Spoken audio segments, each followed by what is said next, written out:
Turan Sert, and he was with us last week. So he talked about the issues of the centralization, decentralization, finance, decentralized finance, and it may seem a bit it may seem like a bit over your head, but don't be frightened, don't be afraid by those issues, because basically because he comes from the world of finance, he got into a little bit detail, but that was okay. And remember that NFTs are also a part of the decentralized finance. And today we're going to be talking about what makes NFTs a part of decentralized finance. Okay, so yeah, NFTs are a part of decentralized finance. They are actually a digital asset, and they become a financial tool lately. But how? How did this happen? Today we're going to be talking about that issue, and if time allows, we're going to be talking about how to mint an NFT, maybe a little bit more practical approach actually. So today we'll be starting with the idea of a smart contract.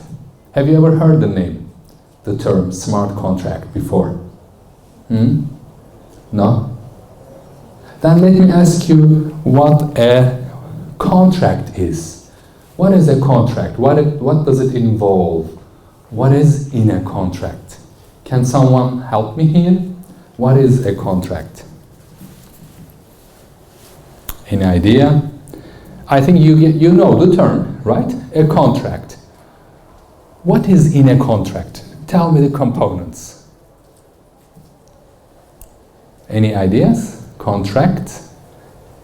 Yes? A contract is a mutual agreement between persons or institutions. A mutual agreement between persons, people, or institutions. Exactly. So a contract actually is a legal agreement, okay? It's a legal term, and it creates, defines, and governs mutual rights between different parties, okay? These parties may or may not know each other, may or may not trust each other. So a contract is a legal term, and it includes a promise. When you make a contract, you promise. You promise to what? You promise to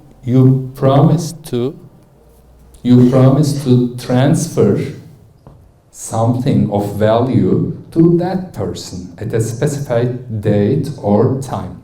So contracts are binding, okay? They are legal issues. If you do not follow up, if you do not honor a contract that you made, there will be legal consequences. So all agreements, all contracts must be honored. That's what the law says, okay? But there is something important with the traditional contracts. Here now we're talking about a contract, usual written contract, okay? Not the smart contract. It means you need a trusted third party to enforce, to carry out this contract. I mean, let's suppose you've decided to buy a car, okay? You find your car over the internet, you decide to buy it, you call the seller, okay? Let's say Ahmet Amca, okay? You call Ahmet Amca, and then you meet, you check out the car, you take it to some expertise, okay, I'm gonna buy this car. Then what do? Do you directly give the money to the person, to the seller? No. You need to go to a notary, right? You need a notary to do the transaction. That's the trusted party. Okay? The notary takes the money from you, gives it, officially says, okay, this is done, and gives it to the seller. Let's say you want to buy a house. What do? You find your house, you have your money, then you go to where? Where do you go if you want to buy a house? The estate office, tapu. You go there, right? You don't usually, you can never directly give him money. You can never give money to the seller and take the key. No, this is not how it works. You need to go to a state office so that you can be officially the owner of that house, or notary to be officially owner of that car. So estate offices, notaries are third parties, okay? Or let's say you need some loan, you need some money, you need to take a loan. Where do you go? Do you go to your mom, dad, friend? No, you go to a bank, okay? And bank gives someone else's money to you as a loan.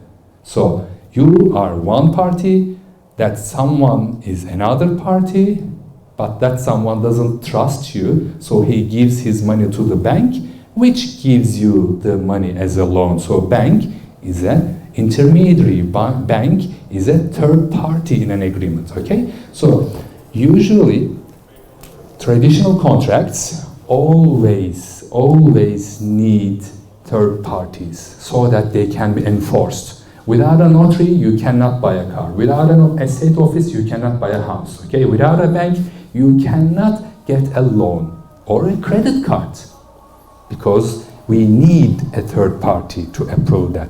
And that's what a centralized system is. Okay? In centralized systems, we always have a central authority approving, rejecting, transacting. Okay, done. Now you are the owner. Okay, now you have the money. You are the new owner. That's what they say. However, smart contracts are different. Because with smart contracts, we have the parties, you and me, okay? We have the smart contract. I'm going to talk about it in a minute. And then we have the direct execution. In smart contracts, we do not have any trusting third party. We do not have a central approving authority. So, what is a smart contract? A smart contract is actually a computer program. Lines of code of a computer program. If, when, then, else, elif cycles. If you know something about Python, that's what it is, okay? Smart contracts are not written contracts. Smart contracts are only computer codes containing if, then, next, when, else, elif clauses. So smart contracts are stored on blockchains and they run on blockchains because they are not written things. I mean, on paper, of course. They are written codes, but on computers. So smart contracts automatically run when certain conditions stored here. For instance, if Ali gives Ayşe 10 lira, send 10 lira to Ayşe. That's a very simple example of smart contract. The difference with traditional contracts is traditional contracts are on paper, smart contracts are on Ethereum blockchain. Traditional contracts need a third party to complete the transaction. Smart contracts do not need a third party because they are simple computer programs. They don't know anybody. Only the certain conditions determine if they will run or not. The conditions that are written in the computer code, okay? In the form of if, when, else sentences.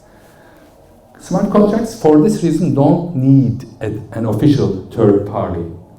And because they don't need a third party, smart contracts allow people who don't know each other to easily complete their transactions, like the minting an NFT, selling an NFT, transferring an NFT, paying royalties from the second sale of the NFT.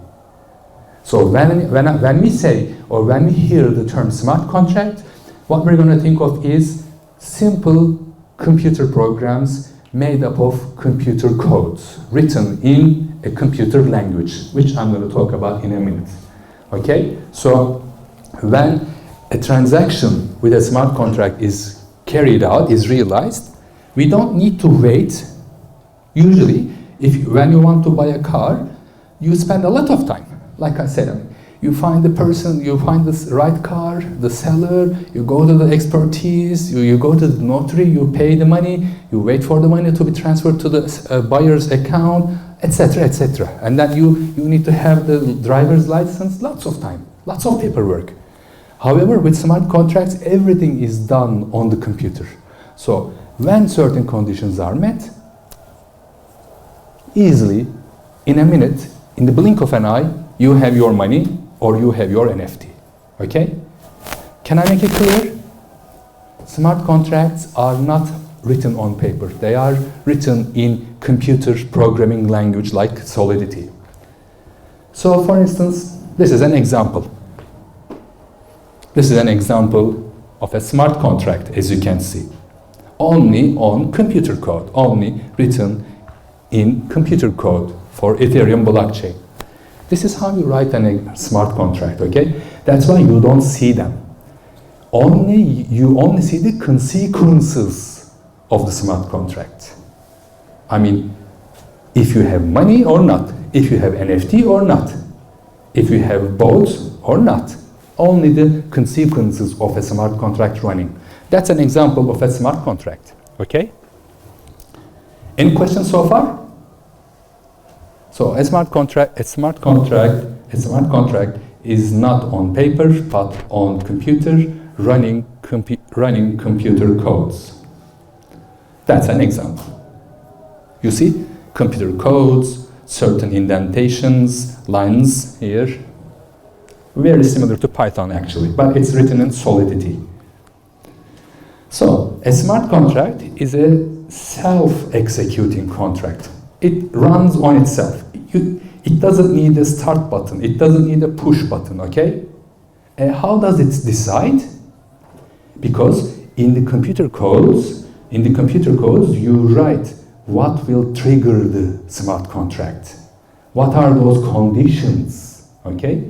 You write the conditions in the smart contract code. And the smart contract just sits and waits for the right conditions to realize. When the right conditions are met, the smart contract automatically triggers and executes itself. That's how it works, okay? So, what are some aims? We need to satisfy both sides. That's number one. I get my car, you get your money. That's it. Minimize fraud and accidental misbehaviors.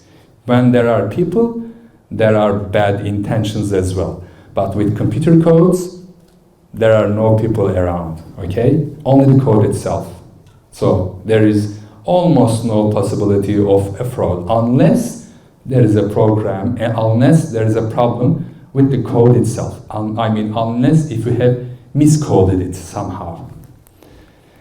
Also, because you don't need a notary, because you don't need a estate agency, you don't pay any money to them. How much is the actual fee for transaction for a car sale in a notary today? Like 400 maybe, 400 lira? Am I right? I don't know. It's been a long time since I bought my last car, but as far as I remember, you need to pay like 400 lira to the notary. If you want to buy a car, if you want to buy a house, you need to pay a lot more than that to the estate agency, to the tapu dairesi, in other words, okay? So, because smart contracts get rid of those third parties, they save money on both sides, okay? The founder, the forefather is Nick Szabo, okay? He's an important name, but not so important for us to remember. So, three main aims of smart contracts: to immediately satisfy both parties, to minimize the risk of fraud, and to get rid of third parties so that we can save some money. Now, here is where we need to pay attention. In a smart contract, you need to write these data. So, what's in a smart contract, teacher? What's in a smart contract? What do we write in a smart contract? I mean, in these codes, what do we need to write? You need to write, of course, the name of your NFT, the edition number, 1 of 1, which means one single copy, no more. Main content, is it image, video, audio, 3D model, XY coordinates? What is it? What is the main content? Is there a preview? This is optional. Description, copyright. What are the copyrights? Is there a trademark notice? Other advantages? Perks? Any physical advantages in the real world? Like remember the restaurant. If you buy the Bored Ape Yacht Club NFT, you have free meal at that restaurant, like that. Unlockable content, only visible to the buyer, okay? Because you pay money. Extra advantages, like for instance, like I said, with an NFT, you can sell almost anything. You can sell this jacket as well. You can buy this jacket with an NFT. And unlockable content means not only the picture itself, but the jacket itself as well. Will you get a real jacket, anything physical? And, of course, very important, royalty. The percentage of fee that you will get if your NFT is sold again by its buyer. Royalty, we talked about it, remember? Royalty means the fee that an artist gets from the second, third, fourth, or fifth sale of their art. So the percentage is also written here, usually around 5 to 10%. So these should be written in the computer code, which is the smart contract itself. Can I ask something? Yes. Can you go back to the, what is, like, for example, if I sell a picture, like digital art, what is unlockable content of that? Unlockable content is about the utility. Like, for instance, you have designed, you have created an NFT, okay, and you say that if you buy this NFT, I will send you the print version of this piece of art, okay? That's the unlockable content. No, you don't have to. It's optional, okay? But if it is there, it provides extra value to your NFT, which makes your price go up, okay? For instance, if you buy a Bored Ape Yacht Club NFT, you will receive Ape Coin. You will receive free entrance to the special parties.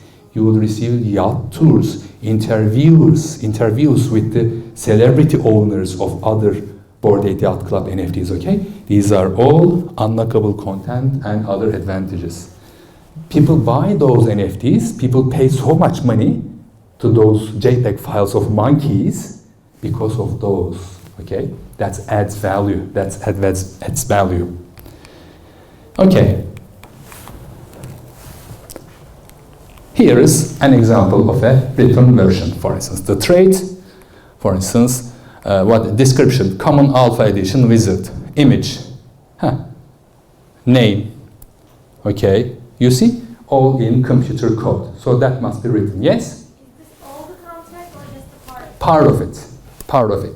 Because the rest is computer code. If, then, next, when, else, if sentences, okay? So this is part of the smart contract, as you can see. Now, I want your attention here. This is important because an NFT has two parts, ladies and gentlemen, two main parts. The data file, your JPEG file, audio file, 3D model, whatever it is, and the smart contract itself. So an NFT has two parts. Not only that JPEG file. you are paying for the you are paying your money for the smart contract itself, because it is not the JPEG file that gives value. It is what is written in the smart contract, like unlockable content, other advantages, that makes an NFT so valuable. Okay? So an NFT has two parts. The data file is not stored in the smart contract, is not stored on the blockchain. Okay? Very important. Very important. The data file of an NFT is not stored on the blockchain, because if you store huge amounts of data on blockchain, the chain itself would collapse. Okay? You wouldn't be able to operate anything on Ethereum. Consider the photos that you take with your phone. Each one is almost 8-9 megabytes at least. But remember the transaction limits of Ethereum? 4 megabytes only. Impossible to store. Where is it stored? In your Google Drive. I don't know, on a web page. In your Dropbox. I don't know, on another server. Wherever you store it, you store it. How about a smart contract? You only give the link to that file, okay? You do not put the real image, audio, 3D model in the NFT. Can I make it clear? That's why when you right-click and save a JPEG of an NFT, like the Beeple's Everyday 5000 Days, you don't get the original copy, because original copy is reserved for the one who pays money for the smart contract itself. You only get a cheap copy. The original copy is executed, belongs to the smart contract, because only in the smart contract can we see the real address, the link to the real file. Can I make it clear? That's how it works. That's how it works. So most NFTs store their image, audio, 3D model on a different server and only give the link, as you can see. Okay? So there is the term on-chain, off-chain. It is possible to some extent, it is possible to store data file on blockchain, but only image files smaller than 4 megabytes. But you need more gas, you pay more gas, okay? So that's expensive.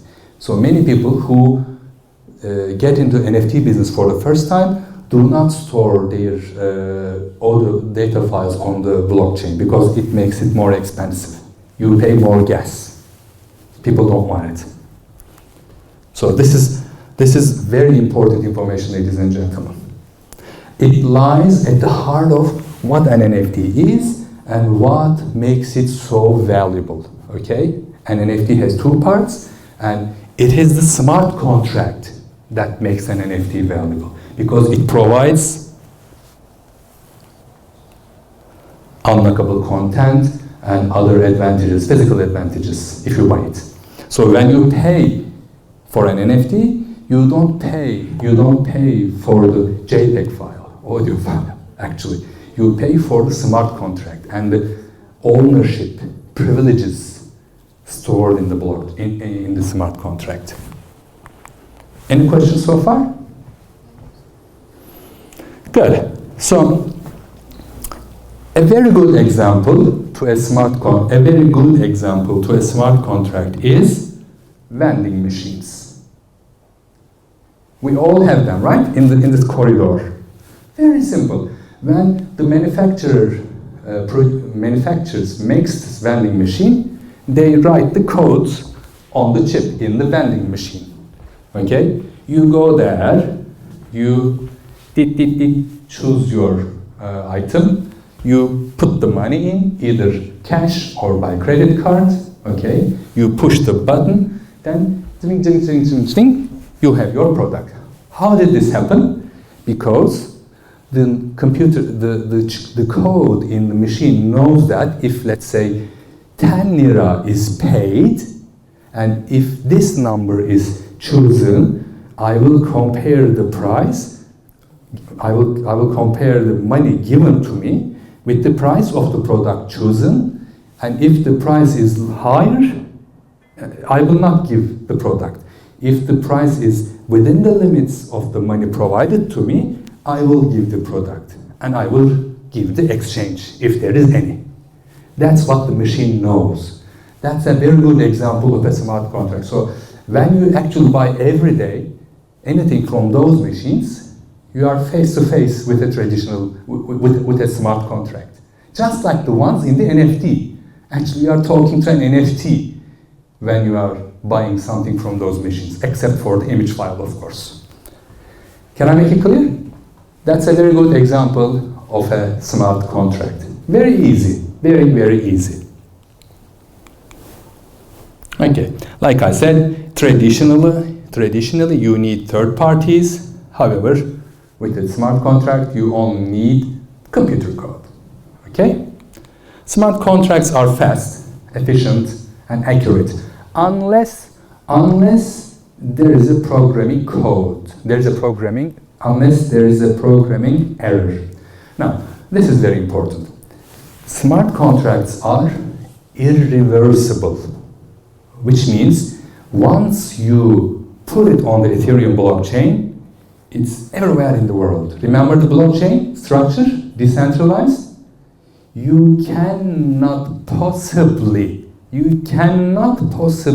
delete it or reverse it so that you can make the necessary corrections. It's there, it's gone. If there is a programming code, if there's a programming error, mistake, even a single typo in the smart contract, there will be serious problems. That's why people who know how to write smart contract get a lot of money to write those contracts, because they have a huge responsibility on them and they have special knowledge of writing a smart contract. Trust and transparency, as we talked about it. Secure decentralization, okay, everywhere. You cannot reverse it. And of course, it saves money. It saves us money by preventing us paying extra money to the third parties like notary or estate agencies, estate offices. Then you run it. It's programmed so that your NFT will be created. Smart contracts also, they talk about and they verify the ownership. Okay, royalty payments, we talked about this. But like I said, when you first create an NFT, when you first mint an NFT, that is, you create a smart contract, you run a smart contract. And smart contracts run on EVM, Ethereum Virtual Machine. It's a world computer, distributed all over the world, okay? Composed of countless numbers of computers. And how do you write a smart contract? What is the secret? Smart contracts are written in Solidity, first of all, okay? Solidity is the number one programming language for Ethereum. It's much like, it's a combination of Python and JavaScript. If you know JavaScript, you will be very easily learning Solidity, okay? And however, it's not the only language. We also have Viper.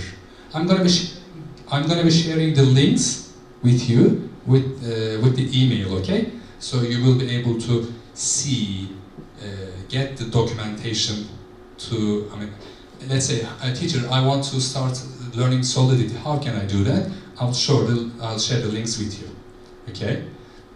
Like I said, there are lots of documents. I'll share those with you. Any questions? Yeah.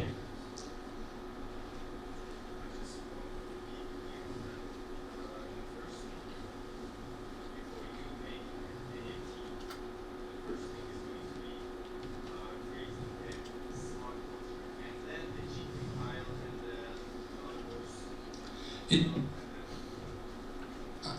it doesn't necessarily. There are two things you must do. First, you must create the art itself, the JPEG file, audio file, whatever it is. Okay? Then a smart contract. There are two things you must do. It's not an easy thing. However, it's becoming easier. It's becoming easier. I'll tell you how. So when you just, okay, I just took a picture. I made it NFT. When you hear people say, I created an NFT, I made it an NFT, you should understand that they did so through a smart contract. Okay?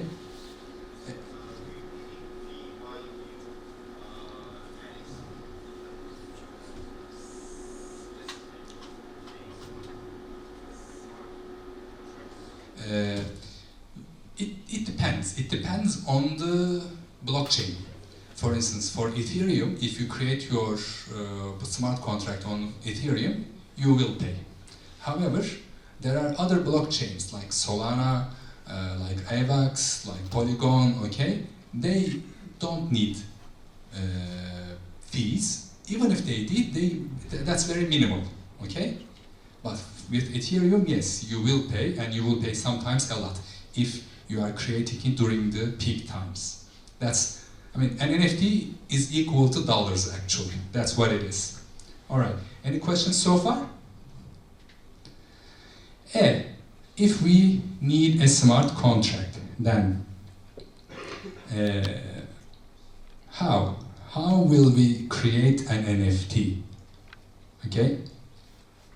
Then I guess it's time to talk about this. Okay. Okay, teacher, that's good. Yeah, we know.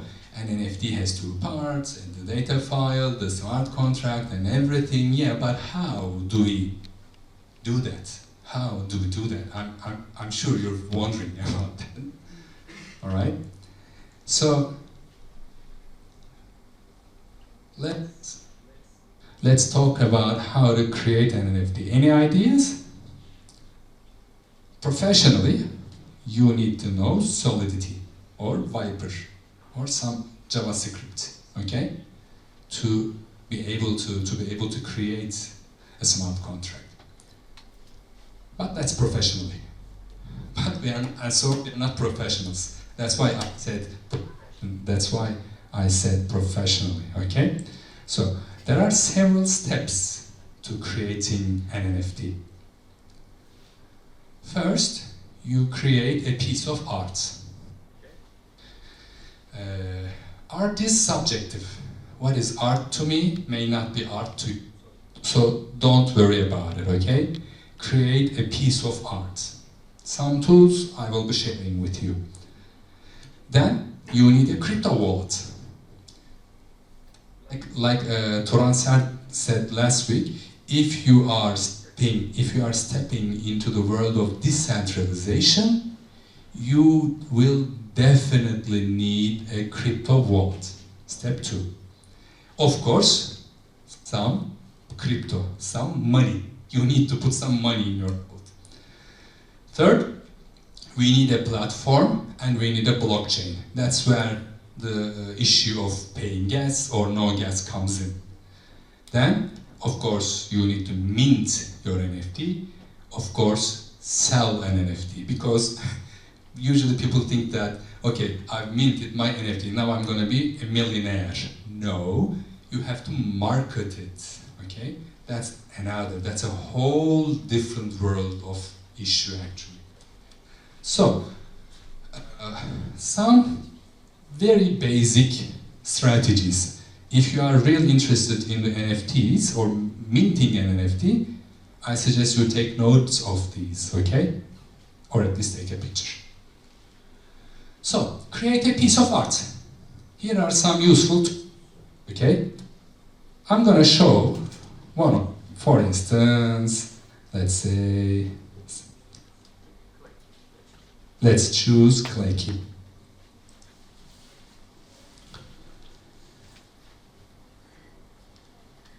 It's a very simple website.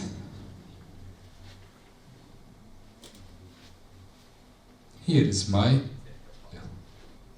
that's what you need to do. Is this art? Yes, it is. Is this not art? No, it's not. Art is subjective. Deal with it. Okay? Or you can change, make it smaller, make it bigger, okay? Play with the, I don't know, brush and anything. Sound tools, okay? Of course, you will need to set it. So, create a piece of art. Very easy.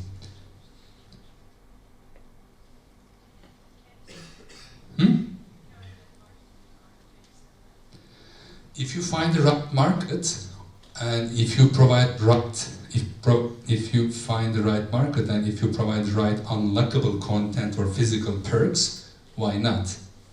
Sell anything.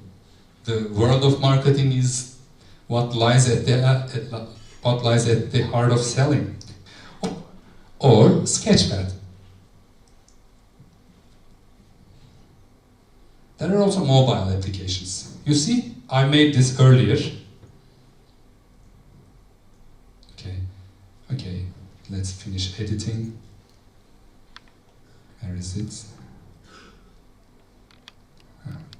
Clip art. You can also add some clip art because of the internet. You see? I mean, you can choose lots of things. You need to spend some time, okay? I will share those tools with you so that you can experience. There are also mobile applications, like for instance, I don't know. This is interesting. 8-bit painter. You can download it on your mobile phones. Okay. And you create. Where are some examples? Let's see if it will load. Just like those CryptoPunks, for instance, CryptoPunk. So you need to create the art first, okay? That's step number 1. Any questions so far? Art. Secondly, you need to get a crypto wallet. Okay? You need to get a crypto wallet. Because if you don't have a crypto wallet, you cannot mint your NFT, you cannot sell your NFT. Even if you sell, you cannot receive payments. A crypto wallet is essential if you want to sell or create an NFT, okay? Because that's the logic behind that. How about that? I'll suggest MetaMask, okay? Have you ever heard the term MetaMask? There are countless very different crypto, okay? But MetaMask is quite user-friendly and quite safe, actually. Also, there is iOS, Android apps, which you can download on your computer. I have it on my computer, on my phone, okay? And let's see. You see, 8-bit painter. You can create art like this easily. Very, very funny, actually. I liked it. You see, MetaMask. You download the extension and add it to your Chrome, Firefox, or I don't know, whatever browser you're using.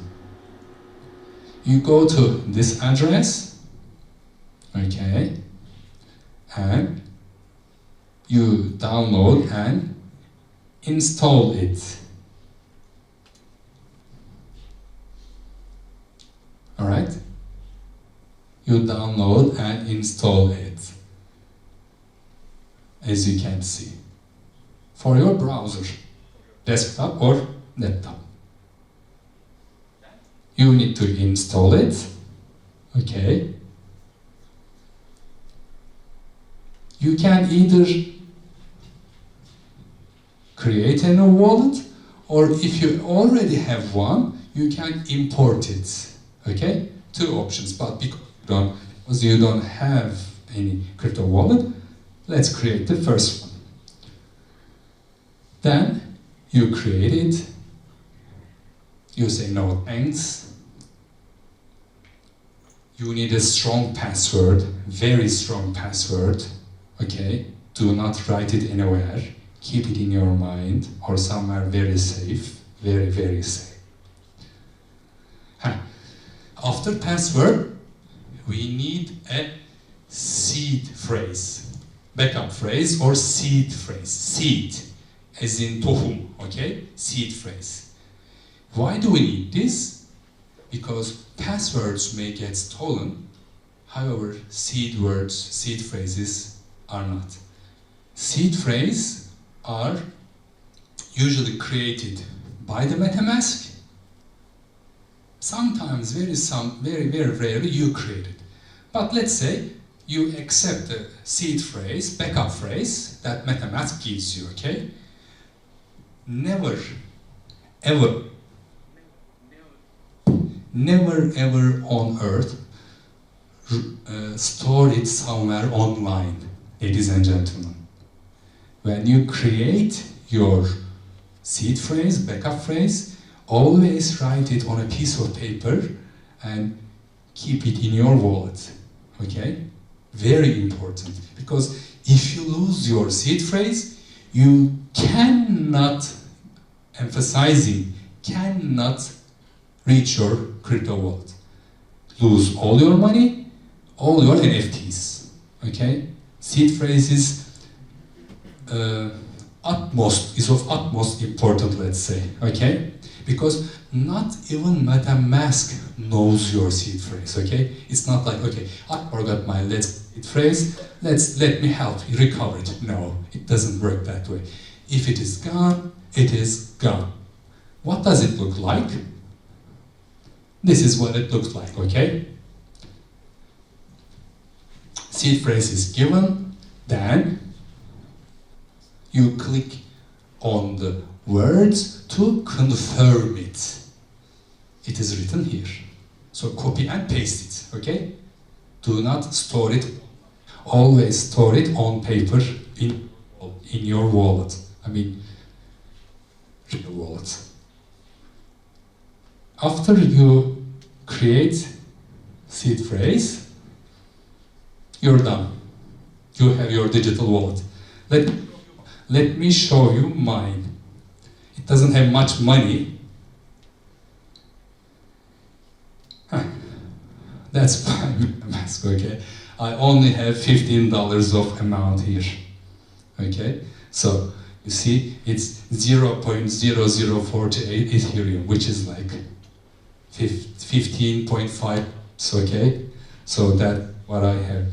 You can also use Coinbase. There is also the Coinbase. I mean, here, same, you see? When you have a crypto wallet, it doesn't matter if you change wallets. Because it is decentralized, your money will be in whatever wallet you are using, okay?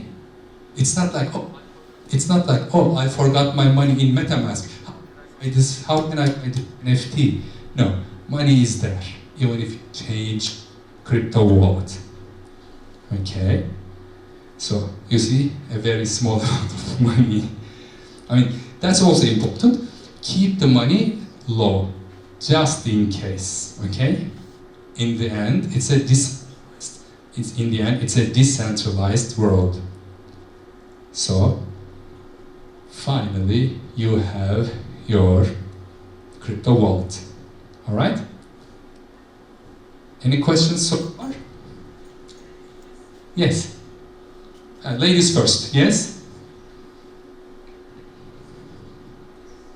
$15. Yes. That's a screenshot. That's a screenshot. in my crypto wallet, I only have $15, okay, because I spent some.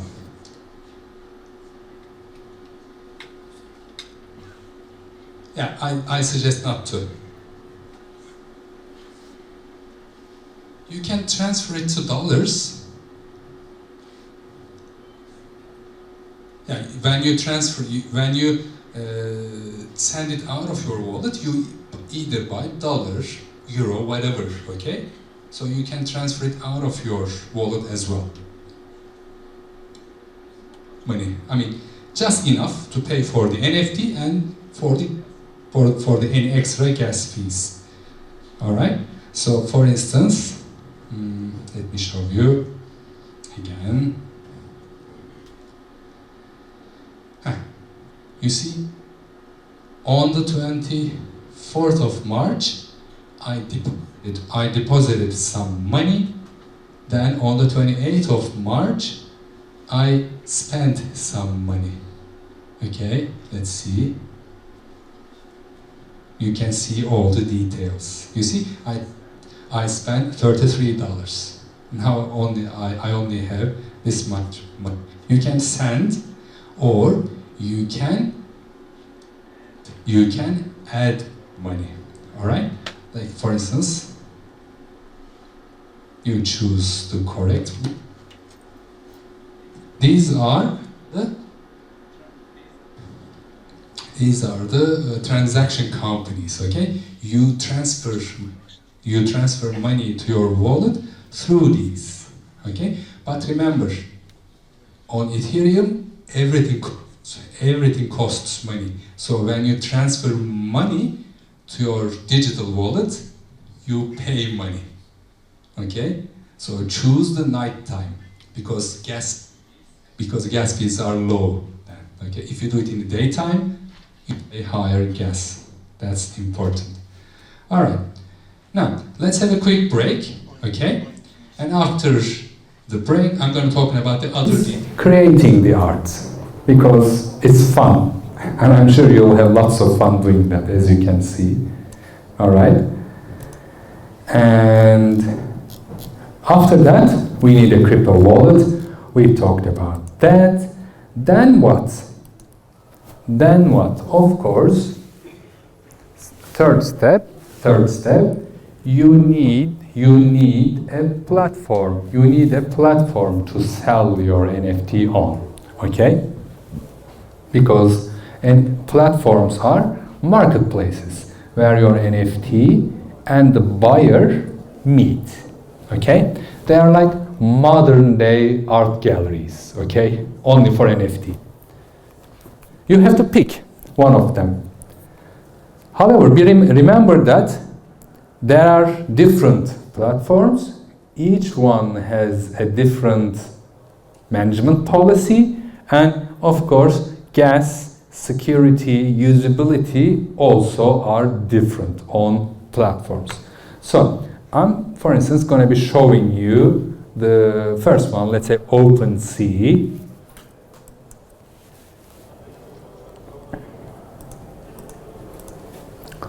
This is the website of OpenSea, the world's actually biggest NFT marketplace. It's very fun to see. Let's say, for instance, Doodles. Let's say Doodles. Okay. And yeah, come on, you can do it. Of course, to be able to use those platforms, for each one, you need to connect your wallet, ladies and gentlemen, okay? You need to connect your wallet. Because when you want to buy an NFT from these platforms, how will you pay? You need to use your crypto wallet. And to be able to use them, you need to connect your wallet. For instance, here, I have connected mine and I can see my total balance. I can add funds if I want, if I need, okay? Or I have, for instance, I can also log out. Let's see my profile here. Okay, here you'll be able to see, I just uploaded some example NFTs, and you'll be able to see them in a minute. Also we have Axie Marketplace,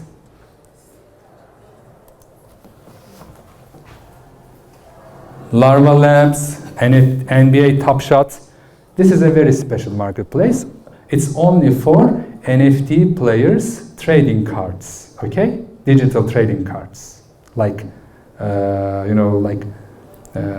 don't know if you remember those days, there were paper ones where we used to trade, for instance, Bülent Korkmaz for Haji, okay? So, like that. Rarible, also very famous. Super Rare, Foundation, Nifty Gateway, Mintable, Theta Drop, very, very different, but these are the most important marketplaces. Let's see if I got it. No, we don't need to. You see the collections? The collections are here.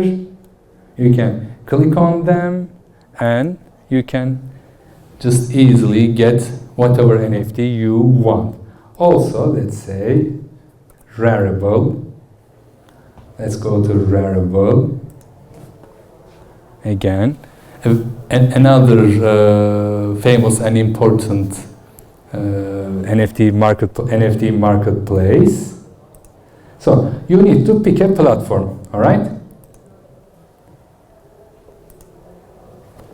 But I suggest you either choose OpenSea or Rarible, okay? Because they are the two mainstream NFT markets. Like I said, NBA Top Shot is quite a niche group, a special group, okay? Also, for instance, Super Rare, as the name suggests, NFTs here are quite rare, so they are very expensive. You cannot buy it, you cannot afford them easily, okay?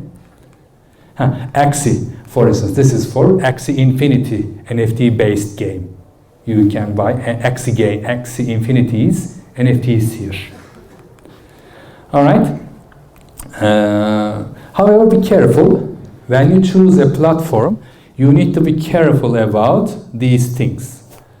When you mint your NFT there, will you be the copyright owner, or when you mint your NFT on that platform, will the copyright be transferred to the buyer? Okay, read the terms of contract carefully. Don't just say, okay, next, finish. No, don't do that, okay? You are entering the world of decentralized transactions. So you need to read small prints, okay? Those prints at the end of the pages very carefully. You need to read the terms of use, okay? Of course, this is OpenSea, like I showed you. Another issue is the blockchain. You need to decide on which blockchain to mint. Why is this important? Because, like I said, OpenSea currently supports 3 blockchains: Ethereum, Polygon, and there is one more, Solana. 4 blockchains: Ethereum, Polygon.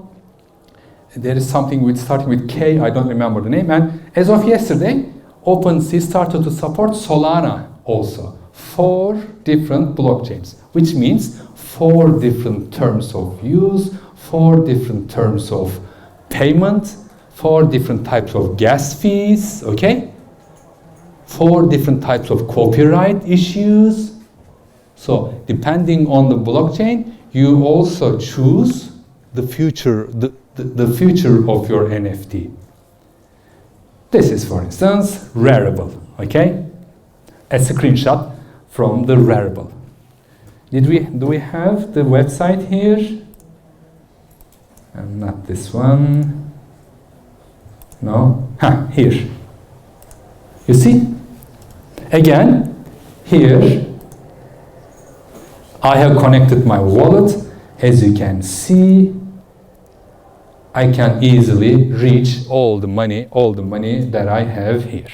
You can connect multiple wallets at the same time. That's also possible. All right. All right. Good. So, blockchain. Talking about the issue of choosing the blockchain. All right. Practically, almost all marketplaces support Ethereum blockchain. No question for that, okay? There are also Polygon, Flow, Tezos. Why do we have different blockchains? I mean, isn't there a Bitcoin blockchain and an Ethereum blockchain? No. This is not a bank. This is decentralized world. Even you can start a blockchain if you know good programming knowledge. If you have good programming knowledge, why not? Even you can do it. But that needs money. That needs lots of computers, internet connection, and everything, okay? So blockchains are different because we are living in a decentralized world. But what is different is the speed. For instance, Ethereum is faster than Bitcoin usually. Also, however, Flow and Tezos may sometimes be really slow because the nodes, the member computers, the members in those blockchains are low. Consider it like this. There is one door here.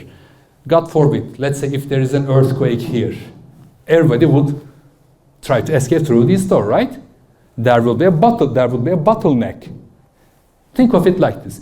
But if there are, let's say, 5 more doors here, we wouldn't need to just jump in that door. Just like this. The more computers, the more nodes in a blockchain, the faster it is. The faster it is, the more expensive it is. That's how it works. Okay? Of course, you need to pay gas. Even in minimal accounts, even in minimal numbers, okay, you pay gas. Still quite lower than the Ethereum. So how do you create an NFT then? How do you mint an NFT? We have created the art, we have created our digital wallet, we have chosen a marketplace, we have connected our wallet to the marketplace, then we have some money in our wallet. How do we mint an NFT? So it's time, let's say. Like I said, uploading an NFT, of course, uploading the data file, okay? Uploading the data file, image file, audio file, that's it. That's one. It's quite simple, all right? And normally, it wouldn't be so easy. You would need to know Solidity, you would need to know Viper, you would need to know JavaScript to be able to do that. However, thanks to those marketplaces, it's become really easy to mint your NFT. Because one of the biggest problems of decentralized world and Web3, remember Web3? NFTs are a thing of Web3. The problem is the user interface is too complicated. Okay, computer codes, lines of code. You just saw the smart contract. That's not very user friendly. However, those platforms have achieved a very good task. Thanks to this, we can easily mint our NFT. How do we do that? On OpenSea, for instance, first of all, we choose create a new item. Let me show you here. I have screenshots, so I'll just show you where it is. All right, you see? As long as your wallet is connected, okay, you can easily create. You click on it, then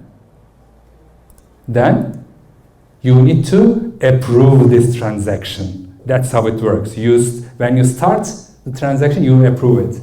Then, here we have. Next, You upload it, drag and drop it, you write the name. If there is a website that the original data file is stored on, remember, data files are not stored on the blockchain. You are doing something on the blockchain. So you cannot put it here as long as you don't want, as long as you want to. If there is a website like Googlebox, I don't know, another website where the real data file is here. The description, remember the description, data file? Remember? Let me show you quickly. This one. Not this one. Here. Where is it? Here. I just want you to see what I'm talking about, okay?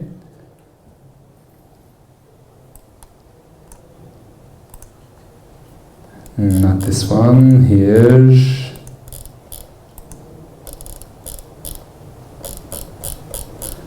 Just bear with me. This one. Name, description, remember those things? These are the components of the smart contract. Normally, you would need to know Solidity to do that. However, now you can, where is it? Sorry.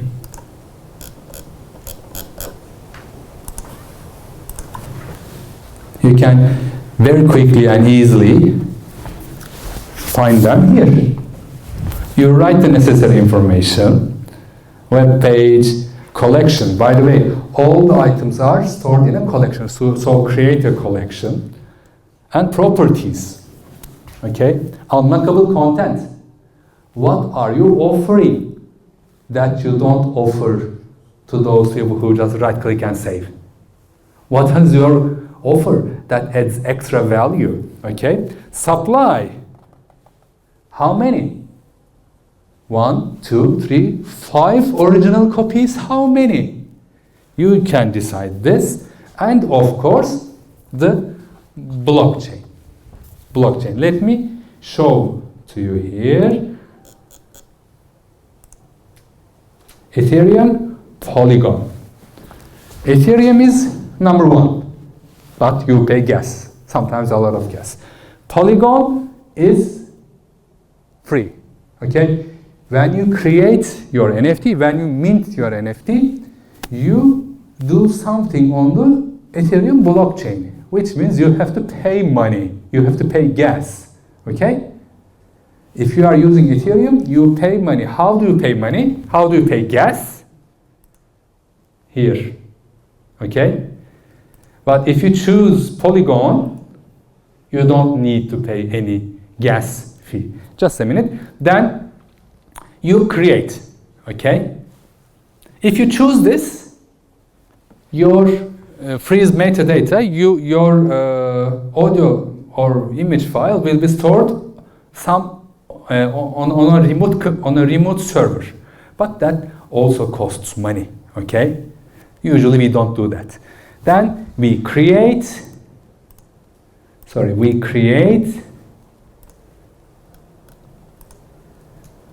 and then we're done. And then we're done. We have created our first NFT. Yes? A question? Yes? Does Ethereum have its own advantages to Polygon? Like, is the NFTs who's created with Ethereum more expensive than? The price of the NFT depends on several factors. We talked about it like 2 weeks ago. However, Ethereum is more secure. The Ethereum blockchain is more secure, faster, okay? Because there are lots of computers in the network and more popular. That's what makes it more. That's what makes you pay more gas, okay? With Polygon, the number of computers in the Polygon network, is lower. So you have to wait, because minting an NFT doesn't happen quickly. if the network is busy, if the network load is high, you have to wait for some time, okay? That's what that's what separates the networks, blockchains from each other. That's what we need to keep in mind, all right? Similarly, again, same things happen on the Rarible, okay? I'll not go through that in so detail, all right? Again, you have your wallet, you upload your data file, okay? You set a price. We're going to be talking about them later. Fixed bids, time auction, and of course, you see, service fee. That's important. Both OpenSea and actually almost all the other marketplaces receive some payment from you. 2.5% of your sale. They don't get that money at first because to attract customers, they made minting free. However, when you sell your art, they get the 2.5% of the price, okay? That's their commission. That's how they keep their money. That's how they keep their business up and running. And then, of course, you choose a collection, all right? Free minting, buyers will get fees. That's very good for you. You don't need to pay, okay?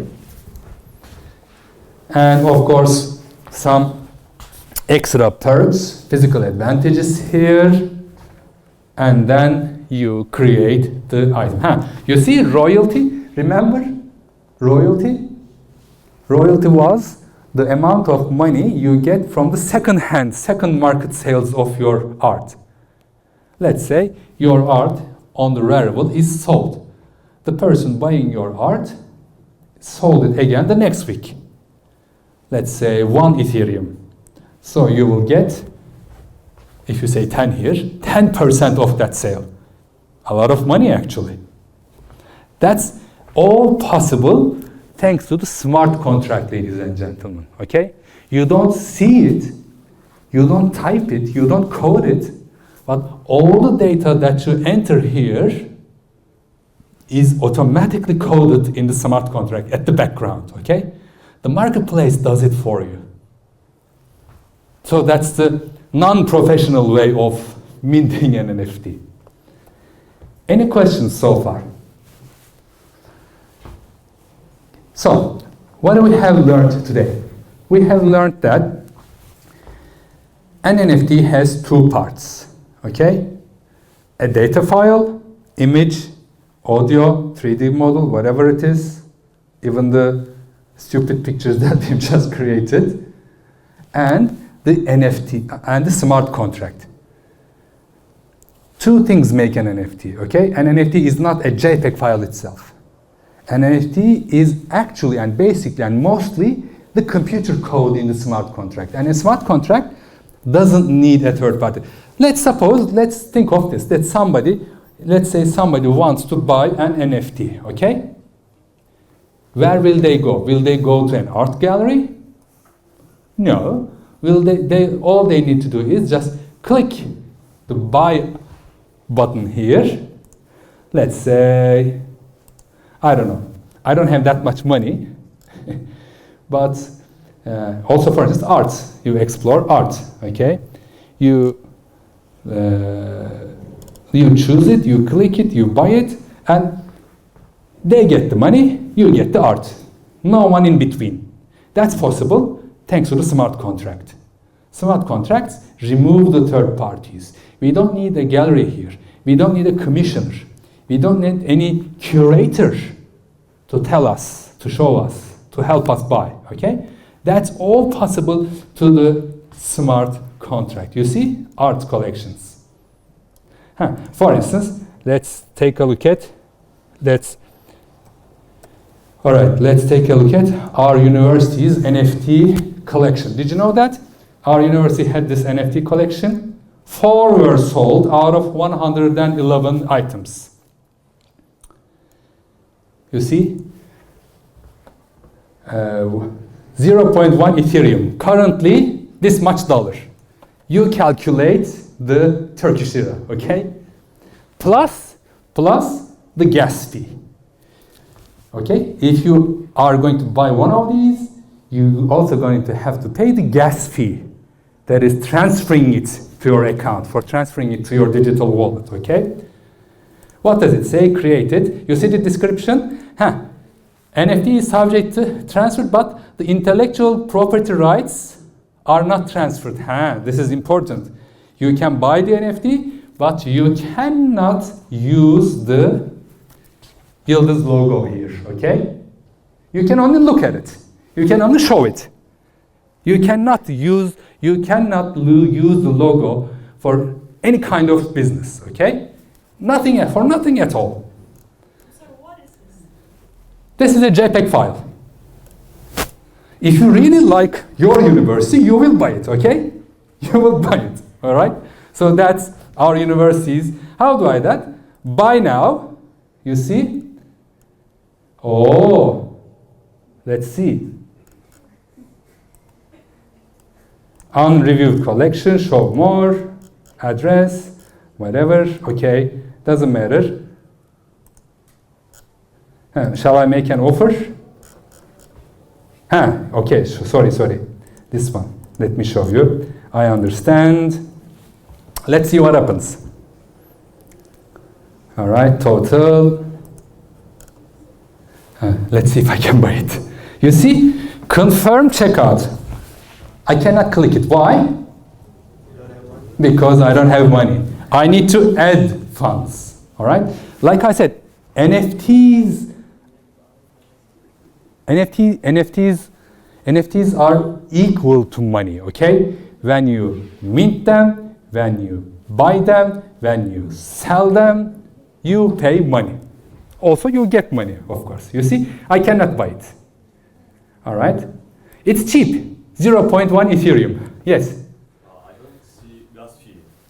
Because I couldn't start the transaction. Because I don't have money, I couldn't start the transaction. If I had money and if I said, go to the checkout, I will see transaction fee. Because transaction fees are calculated instantly, depending on the network load, okay? They show me some money here, but okay, I'll spend some time. The next time I click the checkout 10 minutes later, the gas fee will change. So they don't show it right now. The moment you decide to buy it, the moment you want to buy it, okay? That's when you have the actual gas fee. Let's see the price history, no activity, no items, details, whatever. You see the token address that you can see. 4 items were sold so far. All right, any questions so far? Any unclear points? All right, so far we have come to the point of creating our NFT, okay? Selling is a different part. Selling is a different issue. And we're going to be talking about the issue of selling soon, but not next week, because next week hopefully we will have another guest. I don't know if you were here the last week, but next week hopefully we'll have Devrim Danyal with us, okay? And he works with the Banks Association of Turkey, and he also has his own cryptocurrency and blockchain technology academy, Devrim Danyal Academy, if you want to take a look at the website. All right, and the time is here. The auditorium will be here. I need to make one last. Confirmation. But he said, okay, I have no business then. I can come. So he will be here next week if everything goes all right to talk about these issues. Also, tokenomics. Have you ever heard the term tokenomics? Tokenomics, like economics, but tokenomics. I mean, economics around NFT. Okay, the atmosphere of Turkish NFT. I mean, let's say, yeah, NFTs are new, but NFTs in Turkey are even newer. Okay, so we don't really know much about it, including myself. So next week we'll be talking about this. Hopefully everyone will be here to ask their questions, and he'll try to answer those as much as he can. I'm sure that'll be an enjoyable session. All right, if you don't have any questions, I'll call it a lesson now. All right, and let's hope we can all see each other next week. See you.